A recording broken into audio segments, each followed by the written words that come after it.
வணக்கம். கீழாநெல்லி. கீழாநெல்லி என்றாலே மஞ்சள் காமாலையை குணப்படுத்தும் மூலிகை என்பது பெரும்பாலானவர்களுக்கு தெரிந்திருக்கும். ஆனால் மஞ்சள் காமாலையுடன் நின்றுவிடவில்லை இதன் சேவை. கிட்டத்தட்ட 2000 ஆண்டுகளுக்கு மேலாக ஆயுர்வேத மருத்துவத்தில் பயன்பட்டு வரும் கீழாநெல்லியை இன்னமும் ஆய்வு செய்து கொண்டிருக்கிறார்கள் விஞ்ஞானிகள். சாதாரணமாக களைச்செடி குப்பையில் வளரும் ஒரு சின்னஞ்சிறிய செடிக்குள் இத்தனை மருத்துவ குணங்களா என கொண்டாடுகிறது உலகம். ஆனால் உள்ளூர் மாடு விலை போகாது என்பது போல அருகில் இருக்கும் அற்புதத்தை நாம் அவ்வளவாக கண்டுகொள்வதே இல்லை. இந்தியாவின் அனைத்து பகுதிகளிலும் வளரும் இந்த இலைகளின் அடிக்காம்பில் வரிசையாக காய்கள் காய்த்திருப்பதால் கீழ்காய் நெல்லி என அழைக்கப்பட்டது. பேச்சு வழக்கில் கீழாநெல்லி, கீழ்வாய் நெல்லி, கீட்கா நெல்லி என அழைக்கப்படும் கீழாநெல்லியின் மருத்துவ குணங்களை கேட்டால் மலைத்து போவீர்கள். கீழாநெல்லி கண் சம்பந்தமான நோய்கள், சர்க்கரை வியாதி, நாள்பட்ட புண் ஆகியவற்றை போக்கும் என்பதுதான் முதன்மையான கருத்து. கீழாநெல்லி இலையுடன் சிறிது மஞ்சளை சேர்த்து அரைத்து உடலில் தேய்த்து 15 நிமிடங்கள் ஊறவிட்டால் தோல் நோய்கள் குணமாகும். கீழாநெல்லியை செடியை நன்றாக அரைத்து சொறி சிரங்கு படைகளில் பற்று போட்டால் உடனே குணமாகும். கீழாநெல்லி செடியை நன்றாக மென்று பல் துலக்கி வந்தால் பல்வலி குணமாகும். மேலும் செடியை நன்றாக மென்று ஈறுகளில் சாறு நன்றாக படிய வைத்திருந்தால் ஈறு நோய்கள் குணமாகும். கீழாநெல்லி செடியுடன் கரிசலாங்கண்ணி இலையை சமளவு எடுத்து பால் விட்டு அரைத்து நெல்லிக்காய் அளவு பாலுடன் காலை மாலை இருவேளை உட்கொண்டு வந்தால் இரத்த சோகை, இரத்த குறைவு நோய் நீங்கும். கல்லீரல் தொடர்பான நோய்களும் குணமாகும். கல்லீரல் பிரச்சனைகளுக்கு லட்சங்களில் பணத்தை செலவழித்து பெரும் வைத்தியத்தை இலவசமாக தருகிறது கீழாநெல்லி.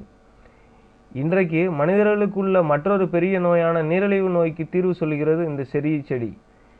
இதை அரைத்து பாலுடன் கலந்து தொடர்ந்து உட்கொண்டு வந்தால் இரத்தத்தில் சர்க்கரை அளவு குறையும். இது மட்டுமா, குடல் புண், தொண்டை நோய்கள், வயிற்று பிரச்சனை, அதிக உஷ்ணம், கண் நோய்கள், மாதவிடாய் பிரச்சனைகள், பசியின்மை, தீராத அழுகிய புண்கள், வீக்கம் என எத்தனையோ பிரச்சனைகளை தீர்த்து வைக்கிறது கீழாநெல்லி. கீழாநெல்லி பொடி, நெல்லிக்காய் பொடி, கரிசலாங்கண்ணி பொடி ஆகிய மூன்றையும் சம அளவு எடுத்து தேனில் குழைத்து உண்டு வந்தால் அடிக்கடி வரும் சளித்தொல்லை குறையும். இரத்த சோகை மாறும். உடலில் நோய் எதிர்ப்பு சக்தி அதிகரிக்கும்.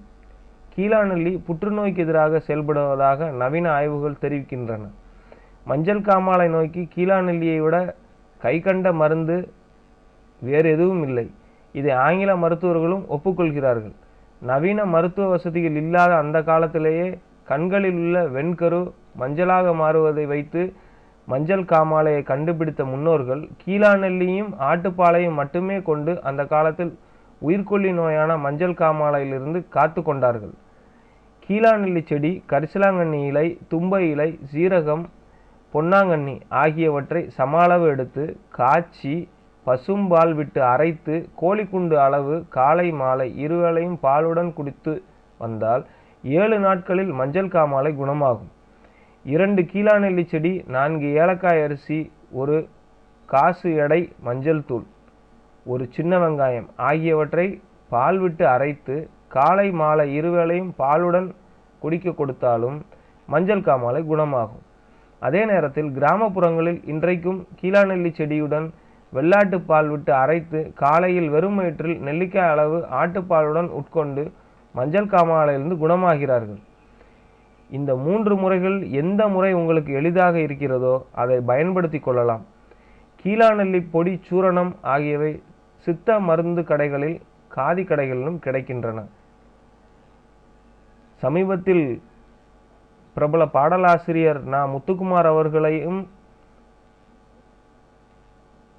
எடுத்து சென்றது இந்த மஞ்சள் காமாலை நோய்தான். ஆகவே மனிதகுலம் நோயின்றி வாழ்வதற்காகவே நம் காலடியில் கிடக்கும் கீழாநெல்லிக்கு இனியாவது மரியாதை செய்வோம். அனைத்து வீடுகளிலும் வளர்ப்போம். நோயின்றி வாழ்வோம். நன்றி.